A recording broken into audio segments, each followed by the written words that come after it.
네, 오늘 함께 해줄 전문가 증권대학의 김동희 대표와 교보증권 백주훈 차장께서 자리했습니다. 두 분 어서 오세요. 네, 안녕하세요. 네, 자 이렇게 되면 오늘 어느 정도로 변동성이 확대됐는지 그 부분부터 볼까요, 백주훈 차장님?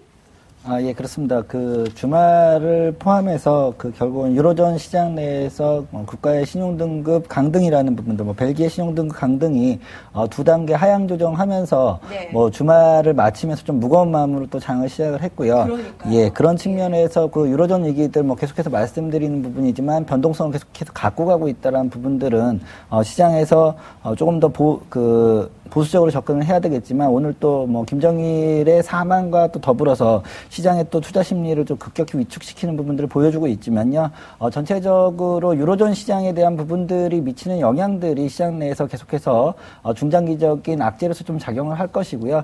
김정일 사망 같은 결국은 북한의 국내의 대내적인 변수죠. 결국은 국가발 리스크를 통해서 국내의 경제 상황이 어떻게 될 것인가를 판단해야 되는데 그 부분들은 그동안에 학습 효과가 있었기 때문에 시장 역시도 사실은 김정일 사망과 관련해서는 특별하게 테마주 형성 정도의 영향을 미쳤지 전반적인 시장에서는 투자 심리를 좀 위축시키는 역할 외에는 밸류에이션을 떨어뜨리거나 안 그런 변동성을 다시 한번 하방향 쪽으로 크게 하는 역할은 아직까지 못하고 있다라고 보고 있지만요.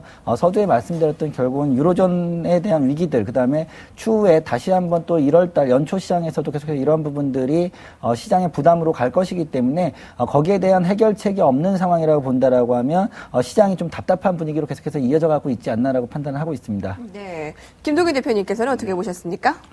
글쎄요, 우리가 흔히 주식격언에 총성이 울릴 때 주식을 사라라는 이런 격언이 있는데 막상 총성이 울리고 나면은 주식을 사기가 굉장히 어렵죠. 시장의 분위기 속에서. 그렇지만 지금 많은 얘기들이 오고 가고 있습니다. 이번 일이 과거처럼 일시적일 것이다. 혹은 이번만은 다르지 않겠느냐. 여러 가지 얘기들이 오고 갑니다만 가장 중요한 것은 주식 투자라는 것은 한마디로 정의하면 히스토리컬 인사이트, 즉 역사적 통찰이라는 것이죠. 지금 어떠한 일이 있을 때 과거로 돌아가 보면 답이 나와 있다는 겁니다. 그래서 우리가 과거에 지금과 비슷한 사례들을 한번 분석해 보면서 다시 한번 왜 그러한 일들이 벌어졌었는지 한번 인식해 볼 필요가 있겠습니다. 그래서 남북 주요 사건들과 주가 등락 일지를 한번 준비해 봤는데요. 네. 표를 보시면서 한번 살펴보도록 하겠습니다. 네. 네, 표를 보시면요. 주요한 90년대 이후에 주요한 사건들이 있었을 때 보시면은 대체적으로 충격은 90년대 좀 장중에 어느 정도 있었지만 시간이 지나고 나면 거의 상반대 부분, 호재가 있을 때도 떨어지고 악재가 나왔을 때 올라가고 하는 모습을 보실 수가 있겠고요. 오늘 많이 비교가 나왔었죠. 김일성 사망 보도 이후에 당일날은 주가가 소폭 상승했고요. 94년도 7월 9일이죠. 그리고 10일 이후에는 2% 정도 결과적으로 마이너스가 되는 요인으로 좀 작용을 했습니다. 그렇지만 큰 변동성을 줬다라고 보기는 어렵고요. 다음 흐름을 보시면요. 90년대 후반 들어서는 두 차례 서해교전이 있었습니다. 네. 이때는 오히려 99년 제1차 서해교전 같은 경우에는 이후에 장중에는 2% 정도의 급락이 있었지만 10일 후를 볼 때는 11% 이상의 상승이 있었고요. 제2차 서해교전 역시 이날은 장중 휴장이었습니다만 10일 이후에 주가 흐름을 보면 5.49% 상승하는 흐름으로 마감을 했다라고 좀 볼 수가 있겠습니다. 최근 들어서 주요한 사건들 두 가지를 추가적으로 보면서 이후에 주가가 어떻게 움직였는지 한번 차트를 통해서 네. 살펴보도록 하겠습니다. 네. 지금 보시고 계신 그림은 2006년 10월 9일 당시에 북한 핵실험이 있었을 당시의 주가의 차트의 흐름입니다. 굉장히 큰 충격을 주었죠. 투자자들의 패닉 상태에 빠뜨렸던 이러한 흐름인데 장중에는 보시는 바와 같이 긴 음봉이 나오면서 엄청나게 큰 하락을 했습니다만 당일 이후에 주가가 꾸준히 상승하면서 오히려 이 고점대 이상의 상승 흐름을 하는 것을 보실 수가 있겠고요. 두 번째는 연평도 포격 이후의 코스피의 흐름입니다. 작년 7월 24일 날 있었죠. 이때 시초가는 2.41% 하락하는 움직임으로 시작을 했습니다만 이후에 주가는 지속적으로 상승하면서 오히려 역사적 신고가를 돌파하는 이런 흐름이 나오기도 했었습니다. 그렇다면 주요하게 이런 과거의 사례 속에서 왜 북한 대북 관련 문제가 터져 나온다면 악재 이후에 당일날 혹은 그 다음날 정도까지만 충격을 받고 대부분 주가가 상승하면서 오히려 더 상승으로 전환했던 경험이 맞냐라는 부분들을 우리가 봤을 때는 네. 바로 한국 증시는 이미 이런 대북 관련 리스크, 즉 지정학적 리스크가 내재되어 있다라고 하는 부분입니다. 한국 증시의 디스카운트 요인, 흔히 코리아 디스카운트라고 하는 이러한 표현을 쓸 때 가장 대표적인 요인이 바로 남북 간의 지정학적 리스크 문제이죠. 이것은 우리 증시에 이미 내재되어 있다는 부분이에요. 즉 쉽게 말씀드리면 백화점에서 1년에 2번 세일을 합니다. 세일을 하면서 30% 세일을 할 때 이 한국의 코스피라는 주가는 연중 내내 이미 30%가 세일이 된 상태로 팔리는 물건이라는 거죠. 즉 항상 내재되어 있는 그러한 디스카운트 되어 있는 그러한 상태이기 때문에 추가적인 디스카운트, 이러한 문제로 인해서 추가적인 주가의 투매가 나온다면 이것은 바로 회복될 수밖에 없는 요인이라는 그러한 부분들입니다. 네. 그렇기 때문에 항상 지난번 연평도 해전 때도 마찬가지죠. 정전협정 이후에 남한의 영토에 직접적으로 포탄이 날라온 거는 처음이기 때문에 이번만은 좀 과거와 비교하기에는 무리가 있고 상황이 다르다라는 분석이 마찬가지로 나왔습니다만 아까 보셨듯이 바로 주가가 이렇게 충격을 극복하는 이러한 흐름이 연출되었었습니다. 그러니까 지금 정치적인 문제로 리스크로 인해서 우리가 향후에 어떻게 전개될지는 그 누구도 알 수 없는 부분입니다만 이러한 부분들이 지금 글로벌 리스크, 즉 유럽이 갖는 글로벌 리스크와 비교해 볼 때 유럽의 어떤 그러한 문제들은 펀더멘탈의 훼손이라는 것을 불러왔기 때문에 우리가 주가에 할인 요소로 작용을 하는 부분들이고요. 네네네. 그렇지만 국내 리스크라는 부분은 펀더멘탈에 영향을 미치는 부분은 거의 존재하지 않습니다. 이미 내재되어 있다고 말씀드렸죠. 그렇기 때문에 우리가 이번에 사건을 분석할 때도 오늘 상당히 많은 좀 충격을 받았고요. 장중에 2% 정도의 하락세를 보이긴 했습니다만 12시 이후에 그로 인해서 개별 종목이 상당 부분 큰 폭으로 하락했고 특히 코스닥 같은 경우에는 장중에 9%까지 하락하는 이러한 투매가 진행되기도 했었는데 이러한 부분들은 우리가 수급적 측면에서 본다면 오히려 빠른 시간 안에 저가에 나올 수 있는 악성 매물들을 소화시키는 이러한 계기로 작용할 수도 있다라는 관점으로 우리가 좀 접근해 볼 필요가 있겠고요. 지나치게 우리가 무리하게 향후에 나타날 수 있는 정치적 부분들을 확대 해석하는 것은 과거의 사례로 비추어 보았을 때는 우리가 투자하는데 지양해야 될 부분이라고 좀 말씀드리겠습니다. 네. 존 템플턴이 항상 했던 얘기가 있습니다. 투자자들을 가장 도탄에 빠뜨리게 했던 네 단어가 있는데 바로 그것이 바로 This time is different라는 말이라는 거죠.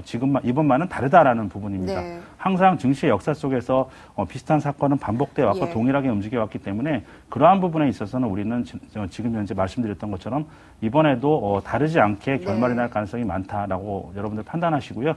최소한 이러한 정치적 충격으로 인한 투매에 동참하는 것은 바람직하지 않다라는 부분 말씀드리도록 하겠습니다. 알겠습니다.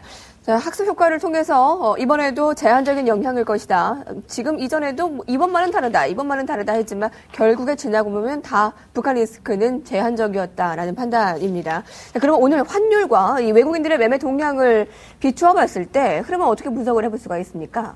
예, 전체적으로 환율은 결국은 대내적인 변수와 대외적인 변수가 결국 악재로 작용을 하면서 환율의 그 변동성을 크게 갖고 가고 있고요. 결국 이런 유로존 시장의 붕괴에 대한 위기와 그 다음에 해결에 대한 부분들이 지연되고 사실은 다시 한번 구름 속으로 들어가면서 불확실성이 점점 커지고 있습니다. 이런 측면 때문에 안전자산에 대한 선호 현상은 커지고 있고요.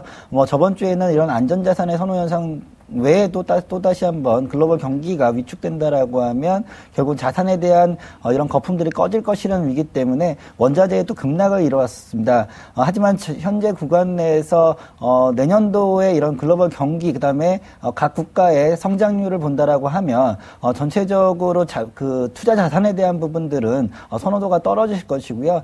이러한 측면에서 또 안전자산 특히나 글로벌 통영화가 되고 있는 공용화인 달러화에 대한 수요는 전방위적으로 좀 커질 수 있다라는 분위기 때문에 오늘 16원이 오르는 이런 변동성의 상방향을 보여줬고 이러한 측면에서 본다라고 하면 현재 그 환율의 흐름들은 아직까지 1200원대에 대한 저항대는 있지만은 이런 저항대가 좀 무색할 수 있다라는 부분들도 염두에 하셔야 된다고 판단을 하고 있습니다.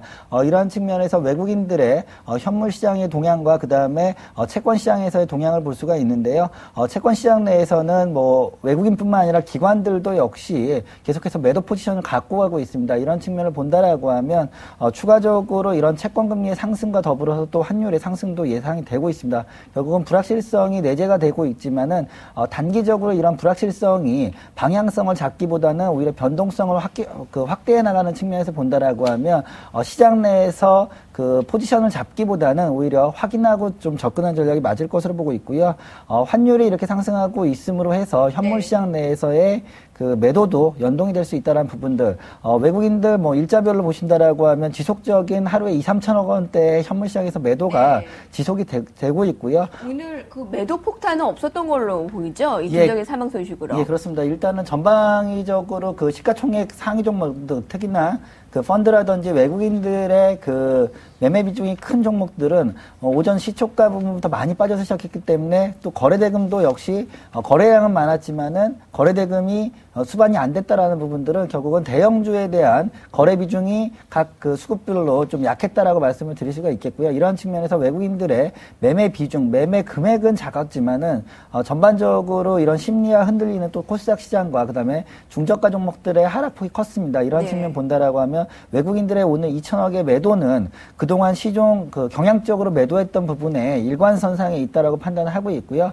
추가적으로 외국인들의 매도가 더 커지거나 이런 매도의 행진이 뭐 경향적으로 이루어진다라고 하면 시장에는 당연히 에너지가 약할 것이고요. 뭐 에너지가 약한 가운데 변동성이 클 것이지만 이런 변동성을 따라잡는 개인들의 투자의 전략은 상당히 세우기가 어렵기 때문에 오히려 외국인들이나 기관들의 경향적인 매수의 전환을 판단하시고 접근하신다라고 하면 좀 리스크를 덜어낼 수 있지 않을까라고 생각을 하고 있습니다. 예, 알겠습니다. 김동규 대표님, 뭐 우리가 예상을 했지만 테마의 흐름들이 이런 날은 꼭 있지 않습니까? 네. 오늘은 이 방산주와 생필품 관련주들이 상승이었는데 의미가 있을까요? 간단히 볼까요? 뭐 저는 뭐 전혀 의미가 없다고 생각하고요. 네. 뭐 이러한 종목들을 매매하는 것은 뭐 카지노에 가서 뭐 카지노를 하는 것과 다르지 않다라고 좀 생각합니다.